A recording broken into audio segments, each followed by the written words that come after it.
as does Devin Singletary through the hole, breaks a tackle. Fake the pitch, find Collins, got good blocking. Collins has the corner. Reach there. He did a great job of being patient, setting up the tight end. Go would be open. Flacco looking to get away. He won't. Wait a minute. It's picked off. Flacco dials it up. Picked off again. We didn't execute well. We just need to execute better. Cleveland, they're a bit of a mess. I thought the Flacco-sance, the Joe Flacco finish to the season was unstoppable. Put up or shut up time for Deshaun Watson and for the Browns, frankly. The Deshaun Watson situation. For as much of a wild card, Shireen, as the Browns were entering 2023, they're going to be as big of a wild card next year. I don't even want to talk about Cleveland. I mean, I like their coach and I like their GM, but let's remember when Watson played, the Browns were 5-1.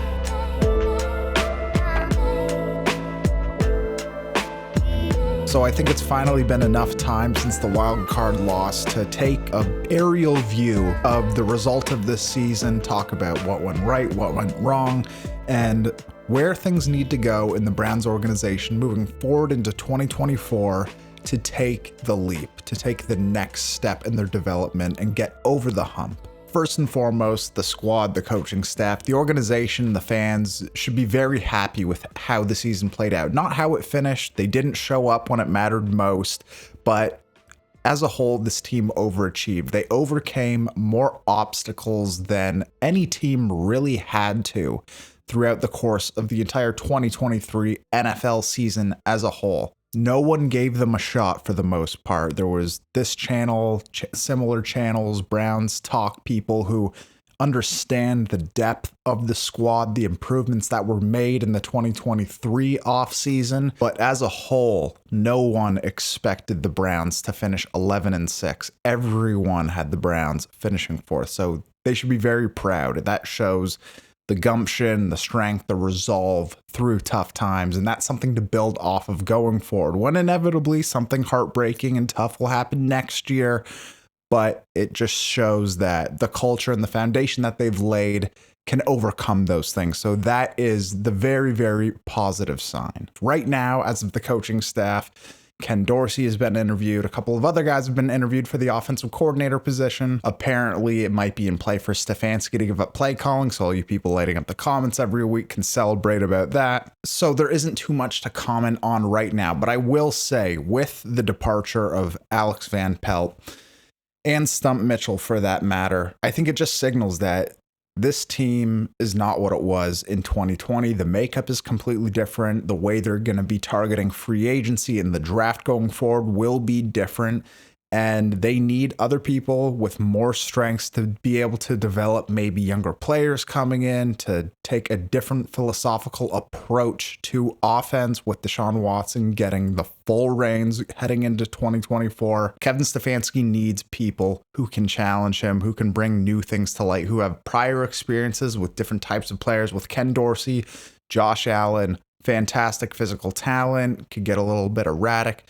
He reeled him in for the most part, and a lot of people looked at his firing in Buffalo as a bit of a scapegoat thing, and that doesn't mean that he doesn't have a ton of good football left in him to coach. So, everyone's been fired before. Everyone's been fired. It doesn't mean that they aren't worthy of returning or improving or learning. Jim Schwartz was fired multiple times.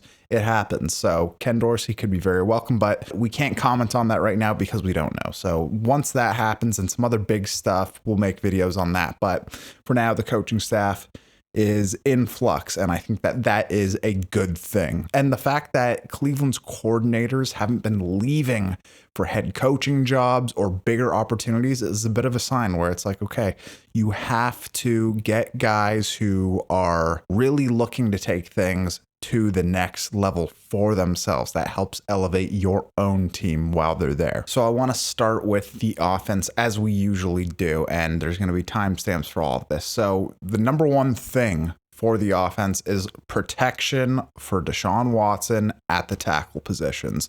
That is priority number one.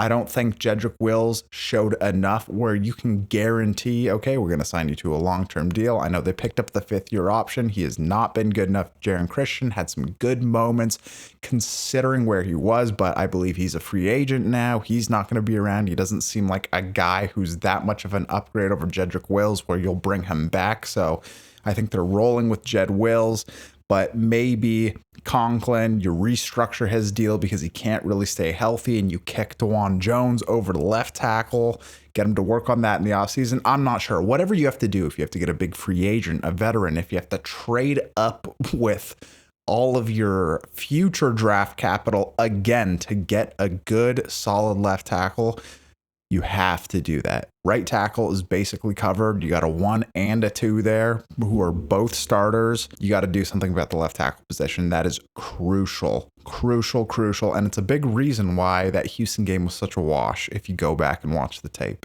And I would put this next thing as 1B. Yak producing ball carriers. I don't care if it's running backs. I don't care if it's slot receivers. I don't care if it's a new dominant X receiver. It doesn't matter. I think the biggest difference and disadvantage that the Browns had compared to every playoff team who was in the playoffs was at ball carrier, not like one particular position. I know that David Njoku became very solid after the catch, but Amari Cooper, very good, top 3 route runner in the league.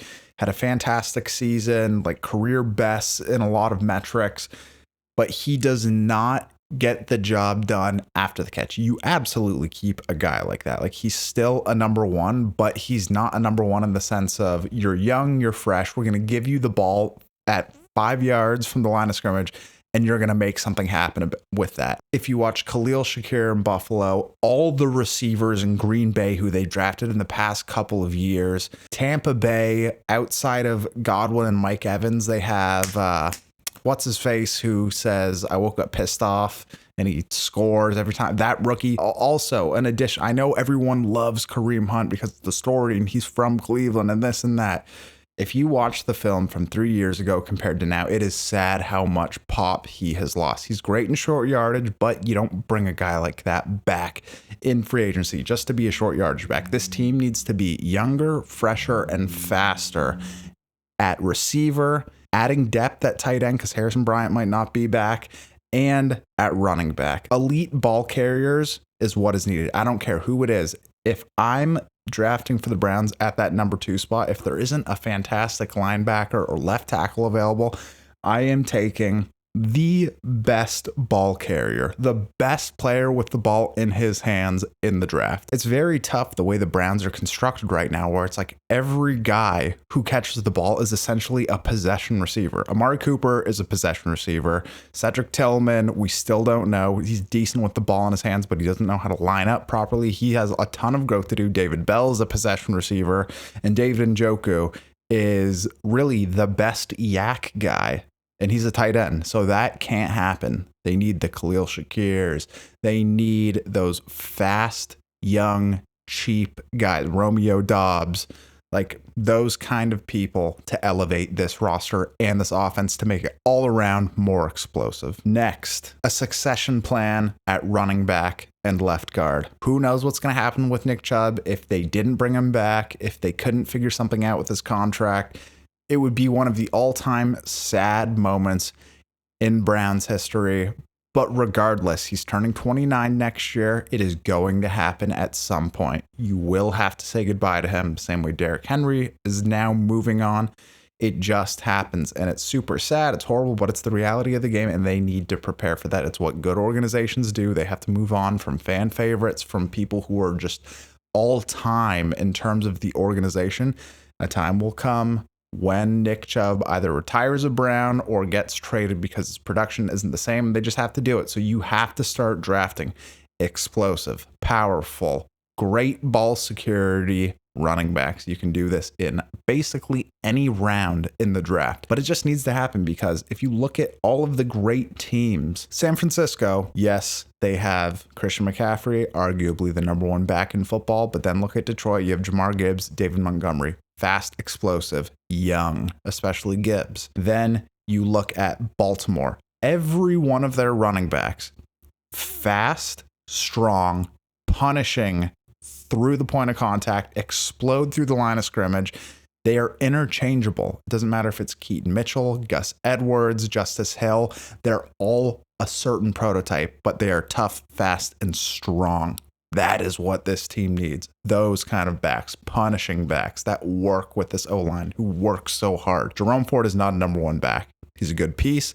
He's a good rotational back. He is not a number one back. He's not decisive enough. He's not explosive enough. And left guard, Joel Bitonio, turning 34. It's crazy. He's a guy who's like, you still feel like he's a kid, but he's, you know, in football terms, an old man now. You got to get that piece who can grow behind him. You got to plan for those injuries starting to mount up as he's getting older. He's going to be back next year. Absolutely. He'll be a Brown. He's a guy who's like, he's a Brown as long as he wants to be a Brown, like Joe Thomas. But you have to start planning for life without Bitonio. A strong, fast tight end with good possession skills. Harrison Bryant really showed up this last season. I thought it was his best season as a Brown throughout his rookie contract. I thought he made some really great plays in the Houston game, actually in the wild card round as well. But I don't think he does one thing particularly well enough to warrant bringing him back. He's a little undersized to be an additional blocker. He's not fast enough with the ball in his hands after the catch. I just think that there's a lot of guys, there's a lot of free agents who are bigger, stronger, faster, and more reliable to catch balls. And I think that that is what you need. Maybe, again, drafting, maybe you wait till next year, till the next Iowa stud is available. But you look at what Sam Laporta is doing in Detroit now. That's a similar thing. The Browns need to be constantly looking forward for the next great piece, because we've seen this season, depth is the most important thing, and quality depth. Quarterback, Deshaun Watson is the number one. We saw Joe Flacco's absolute best. It was not good enough. If Flacco was 34 and playing like this, I would say, okay, like it should be an open competition, because you don't know. Maybe he has 5 good years left in him. Who knows? You know, Aaron Rodgers is 40. Brady played till he was 42. It's just becoming the norm for guys to get up there. He's 39 now. You can't rely on that. I know people, you want to be a slave to the moment and be like, well, that was the best we had. This team wants more. They're capable of more, and Deshaun Watson is capable of providing all that extra. I know it's going to be pandemonium in the comments. People saying Deshaun Watson hasn't done anything. He's overpaid. He's this, he's that. You need to realize after this next round of contracts, extensions, new deals that comes out over the next 2 seasons, Deshaun Watson's contract will be middle of the pack. That is what this front office realized when they did that deal. They weren't going, this is the biggest deal of all time. It's always going to be the biggest deal of all time, and we're just going to wreck the football world by giving this to them. They're like, okay, no. If you look at the way that the NFL salary cap will keep improving with all the new TV deals and streaming and this and that, this will become completely reasonable and manageable as long as this is a playoff team. And by all accounts, I know people want to say, oh, it's cringy to be like, he was 5-1 as a starter. He was 5-1 as a starter. His last game was his best. Everyone was excited. You try and get tickets for that Pittsburgh game the week after, before the news leaked that he was injured. It was going to be a sellout where people were like beating each other at the box office to get tickets to it. Everyone was hyped. Stop being a slave to the moment now. You have to understand. The run game went down when Watson was injured because he has a threat to run. He made the run game better. He was more evasive and elusive in the pocket. And I think in that game, if Deshaun Watson is the starting quarterback in Houston, he's not throwing back-to-back pick sixes. If Flacco doesn't get a starting job offer or not a ridiculous amount of money, he will be back as the number 2. Maybe DTR is just that practice squad guy, or they carry third on the active roster. I'm not exactly sure how it all works, but the quarterback room is fine, and you have to roll with whoever is there. But Watson is the number 1 guy. Number 2 will be up for discussion. So those are my offensive thoughts of just kind of how the season went, where they need to go. And now I want to talk about the defense. If you followed me and you subscribed to the page all year and you listen to everything put out, you definitely heard me say this before. The Browns defense was a mirror image of what Miami's offense was. A lot of flash, a lot of hollow stats, most yards for an offense, least yards for a defense, those kind of metrics. But when it comes down to it, it's like, well, they were kind of dead last for the Browns defense in red zone efficiency. The things that are really supposed to matter, they don't hit on well enough. Well, Miami has arguably the best player in the league at their position in Tyreek Hill. It's like, well, the Browns have Myles Garrett. At the core, are they super disciplined? Are they really tough? Do they play mean? Do they impose their will on other teams? When it comes to the playoffs, can Miami run the ball down another team's throat in the cold weather? Not really. In the playoffs, could the Browns defense make routine tackles, hit their run fits, play disciplined, not get baited on layered throws? No. So that's what I never felt fully confident in this defense. At times and at home, they were fantastic. They were great. They were legendary. But that's not what their core was.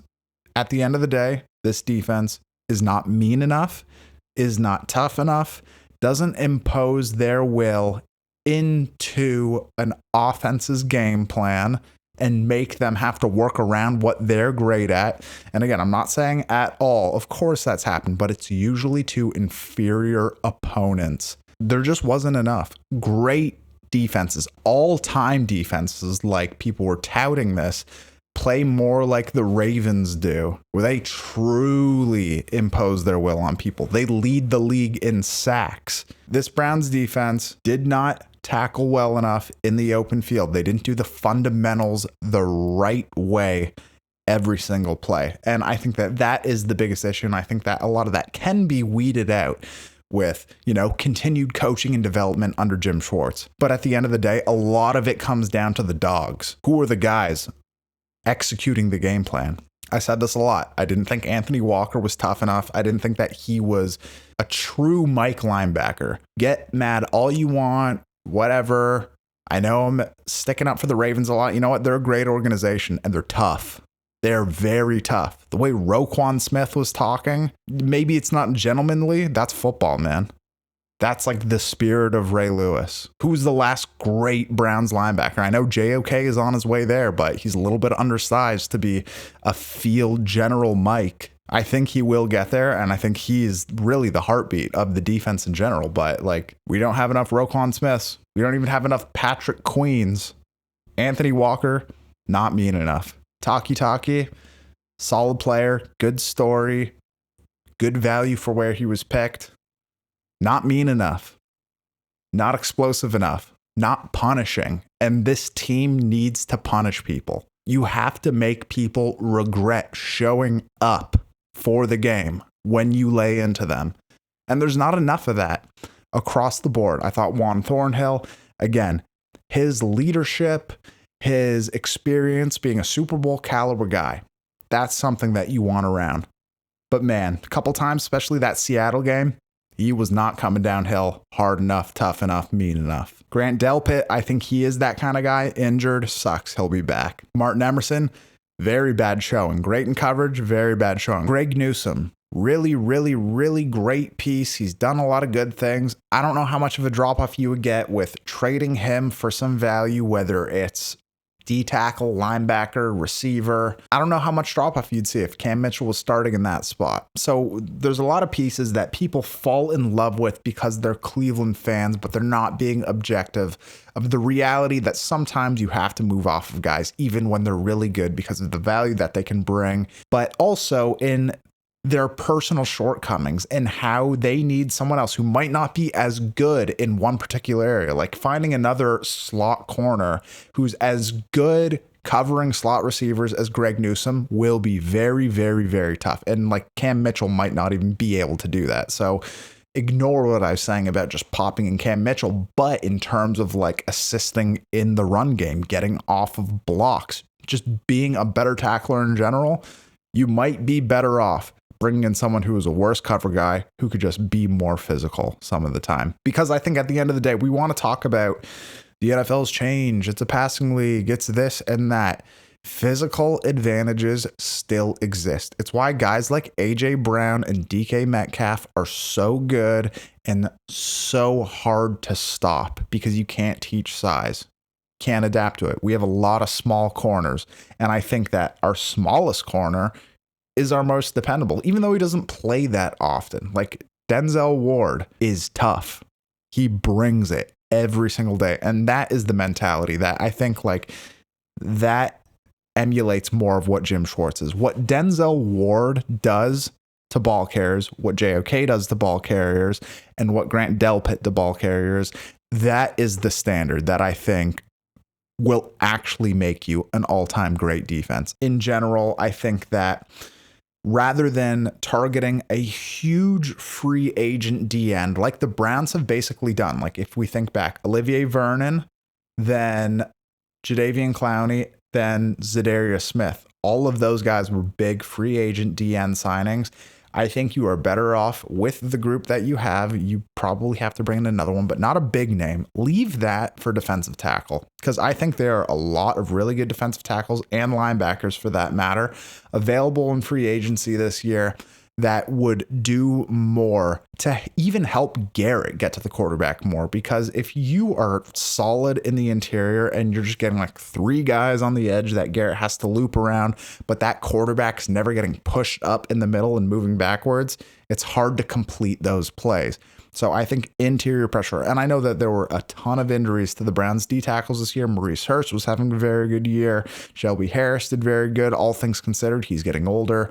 They will still have Dalvin Tomlinson, but I mean, like, and this is going to be a ridiculous statement considering the Browns salary cap and having to pay Watson and this and that, but like, I would do whatever it took to get Chris Jones on this Browns team. I think that he would be a piece where it's like, it honestly doesn't matter how good the offense is. That would actually make this a defense where you have length, size, and power and pass rushing ability in the interior paired with the edge with Myles Garrett and Obo, and then Dalvin Tomlinson in that other tackle spot. That would make the Browns Super Bowl favorites in my eyes. It's going to be very tough. I don't think it's very realistic, but in general, there are some guys available that you can bring in, or even former Browns players that you're hoping are fully healthy, where you can bring them back in and they will be disruptors. But D tackle, you need a great D tackle, because interior pressure cannot be undersold.